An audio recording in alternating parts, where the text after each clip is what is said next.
First off, I'd like to give all praises, glory, and honor to Yahweh, Bahashim, Yahweh Shai, Bahashim Rakakwadash. Double honors to those elders and apostles out there from Great Millstone who teach and rule well. A lot of respect to you brothers out there on the highways and byways preaching this truth around the four corners of the earth.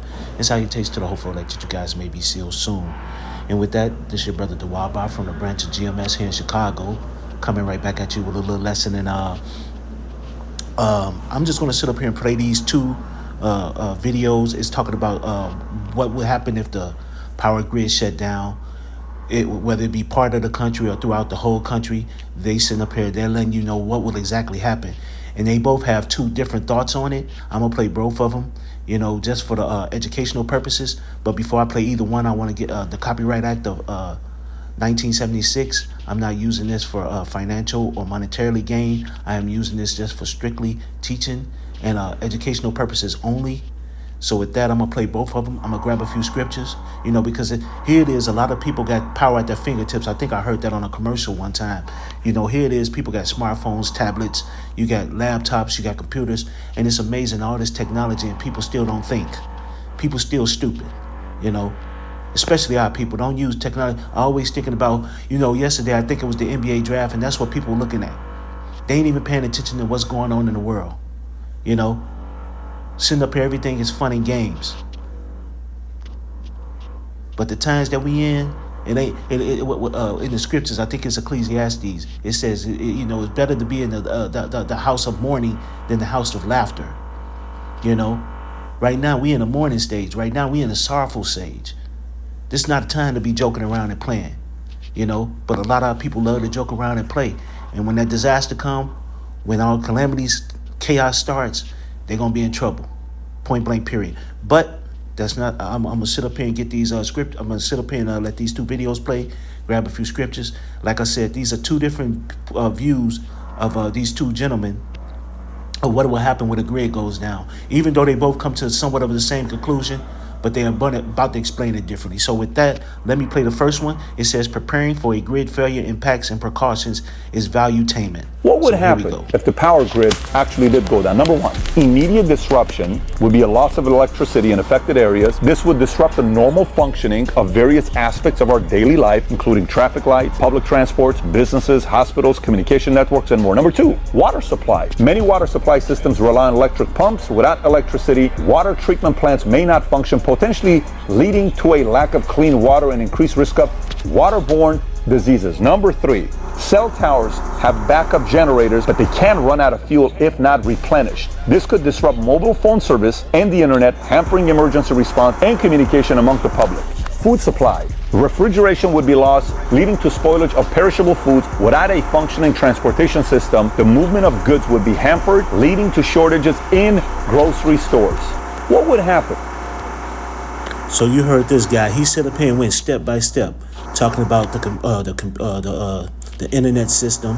Set up here and said that the supply chain, the transportation system, the water supply, the food system. So he broke it down to everything that is shut down within a matter of time, which would be a disaster. Now let's listen to this next guy. It says power grid failure could spell disaster. It's by The Handler. And like I said before, the Copyright Act of 1976, I'm not using this for monetarily gain or financial gain. I'm just using this for educational and teaching purposes only. Here's the next Paint guy. a picture of what it looks like if our power grid were to go down. Two different amplifiers. If it's nationwide, then you don't have Houston able to help out Louisiana as an example. Then we have to count on France. Talking about something longer than a couple days. If this happens 6 to 9 months, amplifies it 1,000 to 1,000,000 fold. If we truly have an outage that is nationwide that lasts 9 months, the EMP Commission mandated by U.S. Congress has much more authority and better funding than a congressional committee. They found that as many as 90% of Americans would die. 300 million. Yeah. Wiped off the map, just like that. And how long did you say that would take? 9 months. Paint a picture. So there you go. You have two different views, which will lead to the same point. The other guy said about, hey, the water supply, the transportation, all that stuff shutting down, which will lead to a disaster, which what he explained leads right into what the other guy said. He said within 9 months, he said 90% of the population would die, like 308 million people. You know, probably a little bit more than that if you're talking about the immigrations and the people that just slipped into the country in the last 5 to 10 years. You know, but this is what's coming, and all this is going to happen. The computer system shutting down, the internet going down, the water supply, all this stuff is going to happen. Point blank, period. It's in the scriptures. You know, people are about to sit up here and find out truly what our power is about. They think it's a joke. They think he's all love. They're about to find out the hard way. He's coming back for vengeance, and he's only coming back for his elect. But with that, I want to sit up here and show you one other thing that I had pulled up. Now, I pulled up the U.S. power grids. It says the U.S. power grids is actually comprised of 3 main interconnected systems. You got the Eastern connection, the Western connection, and the Texas connection, which is ERCOT. And here, I'm just going to show you the split part of it. So if you look at the blue there, it's the west. The blue is the west, and the yellow is the east. So if you look at the west, it's pretty much, you know, I want to say, you know, like when you talk about Illinois, New York, Michigan, Ohio, Indiana, that's like the western part of it. And then when you go to the other part, you talk about Utah, Nevada, you know, California, Arizona. You talking about those when you go to the east part, you know. So and then Texas has his own grid. So those are the 3 main grids. So even if one of them, just think if one of them shut down, whether it be the east, the western, you know. Now if the Texas one shut down, oh yeah, it'll do a lot of disruption in Texas and maybe a few of the outlining states. But if any one of them other ones shut down, you're talking about a major disaster. Major disaster. You know, it's going to cause a lot of problems. And just think about it. Even if one side is shut down, just think about the problems it's going to cause for the other one. Because if you ain't got transportation, if you ain't got certain things going on, it's just a matter of time before it don't matter which grid shut down, before it causes problems for all grids. So with that being said, man, hey, let me just grab a few scriptures, because you got a lot of people out here that's just idiots, and they don't pay attention to anything that's going on. And that goes into that partying. But before I even think about that, I want to grab 2nd Esdras chapter 6. And I'm just going to go straight to a few. I'm just going to show.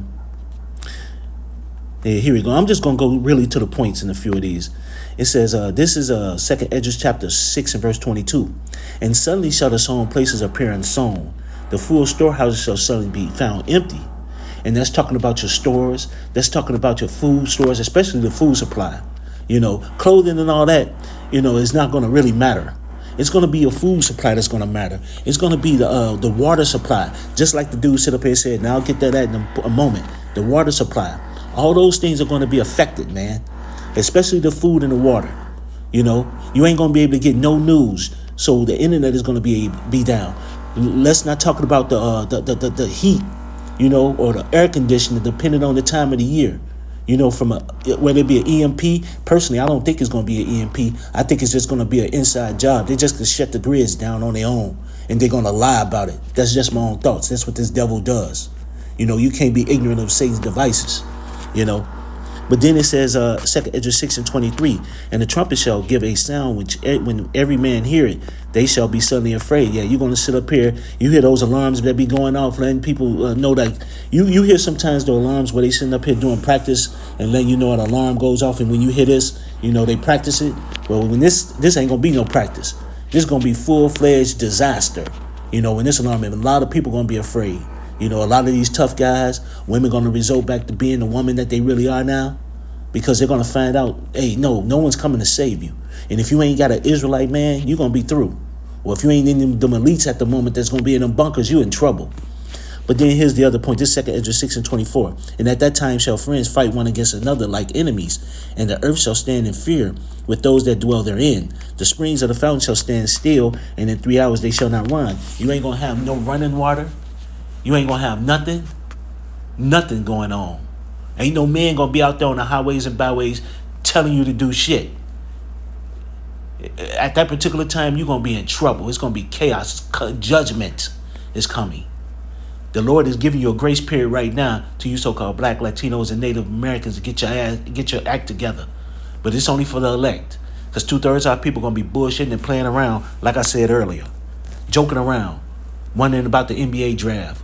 Wondering who going to be playing in the goddamn championship next year. Wondering who getting drafted for football or what football team is playing. You know? What Jay-Z doing and Beyonce doing. Or whatever other fucking stupidity that they can conjure up with. This is what people look at. You know? That peace and safety. You know? In the days of Noah, they were partying and giving in the marriage and all that other stuff until the flood came. See, that's what's coming. You know, we those spiritual reporters that sitting up and letting our people know what's coming. You know, destruction, chaos, calamity. That's what's coming. You know. Well, you know what? Actually, let me read 25. It says, "Whosoever remaineth from all these that I have told thee shall escape and see my salvation in the end of the world." And who's going to be the ones remaining? It's going to be the elect. The elect is going to be the only ones that's going to be remaining, especially over here in America, aka Babylon the Great. You know, just the elect. You know, being beamed up in those chariots, because everybody over here going to be destroyed. Everybody over there in them fates over there, and everything going to be over there is going to be destroyed. With the exception that place is going to be rebuilt up when we get in the kingdom. America's going to be totally wiped out. Desert creatures going to be here. There's not going to be no human beings on this motherfucking soul ever again once the Lord come back and destroy it. Period. Desert creatures. That's it. You know. But the only people that's going to see the salvation is the elect. Everybody else going to be fucked up, destroyed, tore apart, chaos. You know, so with that, let me sit up here and grab a few scriptures out of here. You know, I had quoted a couple of them. And the first one I'm just going to go straight here. Let me go to Matthew. Back to Matthew in 24. Because these are the times we in right now. All these things. As a matter of fact, you know what? I'm going to start at 6. This is Matthew 24. I'm going to read part of this and jump down. This is Matthew 24 and 6. "And ye shall hear of wars and rumors of wars. See that ye be not troubled, for all these things must come to pass, but the end is not yet. For nation shall rise against nation, and kingdom against kingdom, and there shall be famines and pestilence and earthquakes in diverse places. All these are the beginning of sorrows." And that's what you're seeing. You know, the beginning of sorrows. You know, it's not going to be too long before it picks up. But these are the beginning of sorrows. And it's been happening for a while. How long do you think it's going to be before it becomes a full-blown chaos? Before all hell break loose, you know. And like I said before, you know what? Before I go further, before I go down, let me go to the part I was just saying. This is Habakkuk chapter 2 and verse 1. "I will stand upon my watch and set me upon a tower, and will watch to see what he will say unto me, and what I shall answer when I reprove. And the Lord answered me and said, Write the vision and make it plain upon tables, that he may run that readeth it." And we're reading the scriptures. We're reading what's going on right now. We're telling you the prophecies. You're hearing it. You're seeing it. A lot of people just blinded, you know. But you're seeing the things that's happening day to day. You're hearing about it. But people just don't think it's going to happen to them. Don't think it's going to happen to their lifetime. You're seeing all the things that's going on. All the destruction, chaos, earthquakes, rumors, wars. And people just don't believe it. Or they don't think it's going to affect them. See, over here in America, you motherfuckers are too comfortable and think everything is okay and hunky-dory. I'll use that word. You're about to find out differently. But it says, "For the vision is yet for an appointed time, but at the end it shall speak and not lie. Though it tarry, wait for it, because it will surely come and will not tarry." You know, you think it ain't gonna come. You think destruction and famine, the internet, chaos, cannibalism. You don't think it's coming, but it's coming. You know. And for all y'all that don't believe, hey, when it comes, it's gonna be too late, too bad, and you're gonna suffer horribly. And we don't give a fuck. But this is Matthew 24 again. I'm finna go and I'm gonna jump down to 36. It says Matthew 24 and 36. But of that day and hour knoweth no man, not the angels of heaven, but my Father only. So Yahushua don't even know when he's coming back to destroy this place. When he's coming back for the vengeance, that day of vengeance, that day of destruction. He doesn't even know. Only Yahweh knows. It says, "But as the day of Noah were, so shall also the coming of the Son of Man be. For as in the days that were before the flood, they were eating and drinking, marrying and giving in marriage until the day that Noah entered into the ark, and knew not until the flood came and took them away. So shall also the coming of the Son of Man be. And that's what's going to happen. People bullshitting. Like I said, yesterday was the NBA draft, and I guarantee you a lot of people just looking at that. Like a lot of people looking at Housewives of America and all sorts of bullshit. Destruction is coming, and you people are not going to be prepared. It's going to be a lot of damage, you know. But hey, right now you got the men out there on the highways and byways, and when they're not on the highways and byways, and when you can't hear them no more, I would be afraid, because that means all hell is coming. The moment we're not out there on the streets, the moment the internet are set down, or the moment you can't sit up here and hear us no more, no matter how it is, and it's gonna be too bad for you, you know. And I'm just praying I'm one of the hopeful elect. So with that, I'd like to give all praises, glory, and honor to Yahweh, by Hashem Yahushai, by Hashem Rakakwadash, double honors to those elders and apostles out there from Great Millstone who teach and rule well. A lot of respect to you brothers out there on the highways and byways preaching this truth around the four corners of the earth. And salutations to the hopeful elect that you guys may be sealed soon. And with that, I always say stay prayed up, brothers. Pray for each other, because we're almost up out of here. So with that, I'd like to say Kwam Yasharala and Abba Babal and Anya Habatham Malakim. Shalom.